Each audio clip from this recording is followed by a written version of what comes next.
السلام علیکم ورحمۃ اللہ وبرکاتہ۔ نحمدہ ونصلی ونسلم علی رسولہ الکریم وعلی آلہ واصحابہ اجمعین، اما بعد فاعوذ باللہ من الشیطان الرجیم، بسم اللہ الرحمن الرحیم۔ یا ایہا الناس اتقوا ربکم الذی خلقکم من نفس واحدہ وخلق منها زوجها وبث منهما رجالا كثيرا ونساء واتقوا الله الذي تساءلون به والارحام ان الله كان عليكم رقيبا۔ اے لوگو، اپنے رب سے ڈرو جس نے تمہیں ایک جان سے پیدا کیا اور اسی میں سے اس کا جوڑا بنایا، اور ان دونوں سے یعنی آدم و حوا سے بہت مرد اور عورت پھیلا دیے۔ واتقوا اللہ الذی تساءلون بہ والارحام، اور اللہ سے ڈرو جس کے نام پر مانگتے ہو اور رشتوں کا لحاظ رکھو، بے شک اللہ ہر وقت تمہیں دیکھ رہا ہے۔ محترم سامعین، تفسیر سورہ نساء کی ابتدا ہو چکی ہے، جس کی پہلی آیت کے تعلق سے کچھ باتیں بیان ہوئی تھی۔ میں نے شروع میں بتایا تھا کہ سورہ نساء میں زیادہ تر بندوں کے حقوق بیان کیے گئے ہیں۔ واتقوا اللہ الذی تساءلون بہ تک میں نے تفسیر بیان کی تھی، اور والارحام کو چھوڑا تھا، جس کا معنی یہ ہے کہ اللہ فرماتا ہے کہ اللہ سے ڈرو جس کے نام پر مانگتے ہو، والارحام اور رشتوں کا لحاظ رکھو۔ حقوق العباد میں بندوں کے بے شمار حقوق ہیں، اور جس کا رشتہ خون کے اعتبار سے زیادہ قریب ہوگا اس کا حق بھی اتنا زیادہ ہوگا۔ میں انشاءاللہ تعالی اس کی تفصیل جو ہے وہ 5ویں پارے میں اسی صورت میں انشاءاللہ تعالی اس آیت کے تحت بیان کرنے کی کوشش کروں گا۔ یہاں پر جو کہ آج کل جو ہے وہ جیسا کہ حدیث پاک میں بھی ہے، اللہ کے رسول صلی اللہ تعالی علیہ وسلم نے قیامت کی نشانیوں میں سے بیان فرمایا کہ وَأَن تُوَاصَلَ الْأَطْبَاقُ وَأَن تُقَاطَعَ الْأَرْحَامُ، کہ قیامت کی نشانیوں میں سے یہ ہے کہ لوگ غیروں سے رشتے جوڑیں گے اور رشتے داروں سے دور ہو جائیں گے۔ تو آج کا جو ماحول ہے وہ بالکل اسی حدیث کے مصداق ہے۔ اندازہ لگائیں کہ اللہ تعالیٰ نے خود یہ ارشاد فرمایا والارحام، رشتوں کا لحاظ رکھو۔ رشتے داروں کے ساتھ رشتوں کو نبھانا یہ ایک سماج کے لیے اتنا ضروری ہے کہ آقا کریم صلی اللہ تعالی علیہ وسلم نے اس کے فضائل میں یہاں تک فرمایا، بلکہ ایک حدیث میں تو آقا کریم صلی اللہ تعالی علیہ وسلم نے ارشاد فرمایا حضرت عبداللہ ابن عباس رضی اللہ تعالی عنہما سے کہ حضور نے فرمایا عارفوا انصابکم تصیلوا ارحامکم فإنه لا قربى بالرحم اذا قطعت وإن كانت قریبة ولا بعد بها اذا وصلت وإن كانت بعیدہ۔ حضور نے فرمایا اپنے نسب کو پہچانو، اپنے خاندان، اپنے نسب، چچا، دادا، پھوپھی، جو بھی نسب ہے، حضور فرماتے اسے پہچانو تاکہ تم صلہ رحمی کرو، کیونکہ اگر رشتے کو کاٹا جائے تو اگرچہ وہ قریب ہے وہ قریب نہیں، اور اگر جوڑا جائے تو دور نہیں اگرچہ دور ہے۔ تو رشتہ داروں کا حق ادا کرنے کے لیے حضرت فرماتے ہیں سب سے پہلے اپنے بچوں کو اپنے نسب سے آگاہ کر دو۔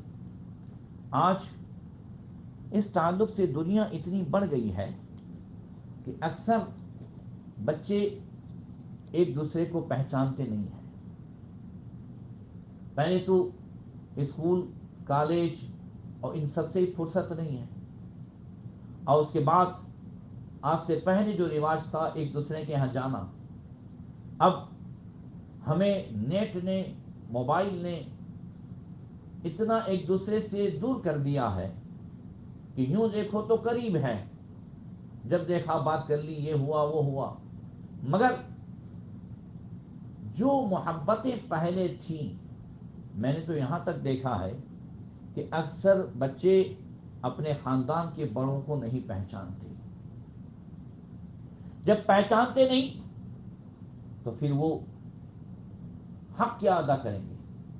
اسی وجہ سے آج نہ چھوٹوں میں بڑوں کا ادب ہے، اور نہ بڑوں کے اندر چھوٹوں پر رحم اور شفقت کا کوئی جذبہ ہے۔ آقا کریم صلی اللہ تعالی علیہ وسلم نے ارشاد فرمایا، حضرت عاصم رضی اللہ تعالی عنہ سے روایت ہے کہ حضور فرماتے ہیں، من احب ان یمد له فی عمری ویبسط له فی رزقی ویدفع عنہ میتۃ السوء ویستجاب دعاء فلیصل رحمہ۔ اس حدیث پاک سے اندازہ لگائیں کہ رشتہ داروں کا حق ادا کرنے کے تعلق سے نبی کریم صلی اللہ تعالی علیہ وسلم نے کتنی خوبیاں بیان فرمائی ہے۔ فرمایا جو شخص یہ پسند کرتا ہو کہ اس کی عمر لمبی ہو، روزی میں برکت ہو، اور بری موت سے وہ بچے اور اللہ تعالیٰ سے ڈرتا رہے، تو اسے کیا چاہیے؟ فَلْيَصِلْ رَحِمَهُ، اور اللہ تعالیٰ اس کی دعا کو قبول کرے، وَيُسْتَجَابُ دُعَاءُ، اور اللہ اس کی دعا کو قبول کرے، تو اسے کیا چاہیے؟ فَلْيَصِلْ رَحِمَهُ، وہ رشتہ داروں کے ساتھ اچھا سلوک کرے۔ اچھا رشتہ داروں کے ساتھ اچھا سلوک کرنے کا کیا مطلب ہے؟ لوگ یہ سمجھتے ہیں کہ بھائی اس نے مجھے دعوت دی تو میں نے اس کو دعوت دی، اس نے نہیں دی تو اپنوں نے نہیں دی۔ حضور فرماتے ہیں، حضرت عبداللہ ابن عمر رضی اللہ تعالیٰ عنہما سے مشکوٰۃ شریف کی حدیث ہے، فرمایا لیس الواصل بالمکافی ولکن الواصل الذی اذا قطعت رحمہ وصلھا۔ حضور نے فرمایا کہ صلہ رحمی کا نام یہ نہیں ہے کہ بدلہ دیا جائے، یعنی اس کے ساتھ احسان کیا تو اس نے اس کے ساتھ کر دیا، اس نے دعوت دی تو اس نے دے دی۔ فرمایا صلہ رحمی کرنے والا وہ ہے کہ ادھر سے کاٹا جائے اور ادھر سے جوڑا جائے۔ اللہ اکبر، ادھر سے یہ کاٹے اور ادھر سے یہ جوڑے، اس کا نام صلہ رحمی ہے۔ آج رشتہ داروں میں وہ شکایتیں اور وہ معاملات جو آج دیکھنے میں آئے، بس یہی ہے کہ ہم نے اسے ادلا بدلی سمجھ لیا۔ کہتے بھائی وہ برا سلوک کرتا ہے تو میں کیا کروں؟ اللہ اکبر۔ اس پر بھی ایک حدیث پاک سنیں، مسلم شریف اور مشکوٰۃ شریف میں حضرت ابو ہریرہ رضی اللہ تعالیٰ عنہ سے وہ کہتے ہیں کہ ان رجلا قال یا رسول اللہ ان لی قرابۃ اصلهم ويقطعوني واحسن اليهم ويسيئون الي واحلم عنهم ويجهلون علي۔ یا رسول اللہ، میرے رشتہ دار ایسے ہیں کہ انہیں میں ملاتا ہوں تو وہ کاٹتے ہیں، میں ان کے ساتھ احسان کرتا ہوں، بھلائی کرتا ہوں، وہ میرے ساتھ برائی کرتے ہیں، میں ان کے ساتھ بردباری سے پیش آتا ہوں تو وہ میرے ساتھ جہالت سے پیش آتے ہیں۔ اب سرکار نے کیا ارشاد فرمایا؟ حضور نے فرمایا لئن کنت کما قلت فکأنما تصفهم المل ولا يزال معك من الله ظهير عليهم ما دمت على ذلك۔ حضور نے فرمایا کہ اگر ایسا ہی ہے جیسا کہ تم نے بیان کیا کہ تم رشتہ داروں کے ساتھ ملاتے ہو وہ توڑتے ہیں، تم رشتہ داروں کے ساتھ اچھا سلوک کرتے ہو مگر وہ برائی سے پیش آتے ہیں، اگر ایسا ہی معاملہ ہے جیسا کہ تم نے بیان کیا، تو حضور نے فرمایا کہ تم ان کو گرم راکھ چکھاتے ہو، اور ہمیشہ اللہ کی طرف سے تمہارے ساتھ ایک مددگار رہے گا جب تک کہ یہی حالت رہے۔ اللہ اکبر! یعنی رشتہ دار برا سلوک کرے اور اگر ہم اس کے ساتھ اچھا سلوک کریں تو اللہ کی طرف سے مدد کرنے والا رہے گا، فرشتہ ہماری مدد کرے گا۔ اب ساری شکایتوں کا ایک حل مل گیا۔ شکایتوں کا حل شکایت نہیں ہے، یہ وہ بھی ہماری شکایت کریں ہم بھی شکایت کریں وہ دور چلتا رہے، نہیں۔ شکایت کا حل یہ ہے کہ ایک طرف سے برا سلوک ہو تو ادھر سے اچھا سلوک ہو۔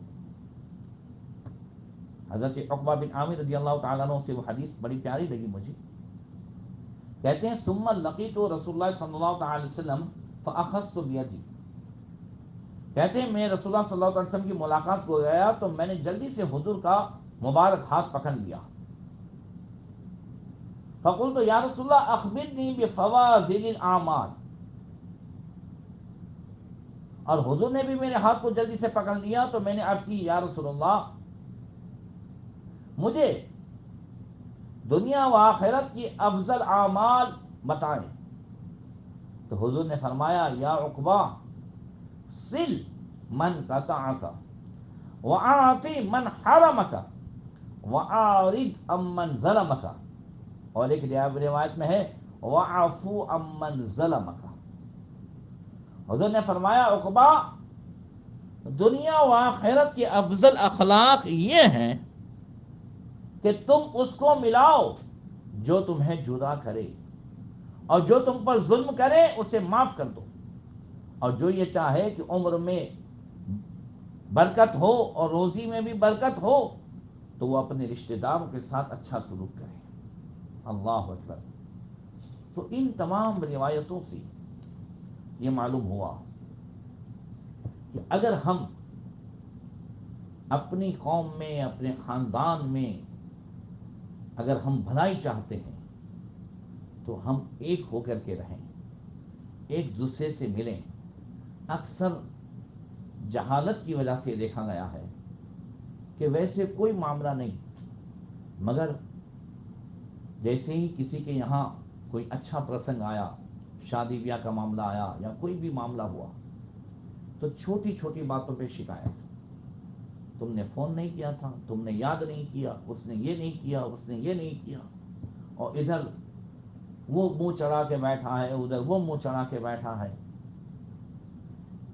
یعنی کوئی قصور نہ ہو مگر جب تک جو ہے کسی کے پرسنگ کو خراب نہ کیا جائے یا وہاں اپنے رشتہ داری کے ہاؤ بھاؤ کو نہ دکھایا جائے تب تک لوگوں کو سکون نہیں ملتا۔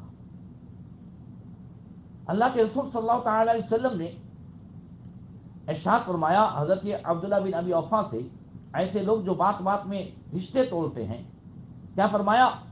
حضرت عبداللہ بن ابی اوفا کہتے ہیں کہ سمعت رسول اللہ صلی اللہ علیہ وسلم یقول لا تنزل الرحمہ علی قوم فیہم قاطعو رحم، حضور نے فرمایا کہ جس قوم میں رشتہ توڑنے والا رہتا ہے اللہ تعالیٰ اس قوم پر رحمتوں کا نزول نہیں فرماتا، رحمت الہی نہیں اترتی۔ اب ہر خاندان میں ایسے کہ جو بغیر کسی مقصد کے رشتے توڑے اور بات بات میں اٹھ کے چلے جائیں اور یہ ہو وہ ہو، اب وہاں رحمتوں کا نزول کیسے ہوگا؟ اور جب اللہ کی رحمت نہیں اترے گی تو مجھے بتائیں کہ پھر ایک دوسرے کے دل نرم کیسے ہوں گے؟ پھر ایک دوسرے کے تعلق سے آپس میں ہمدردی کیسے پیدا ہوگی؟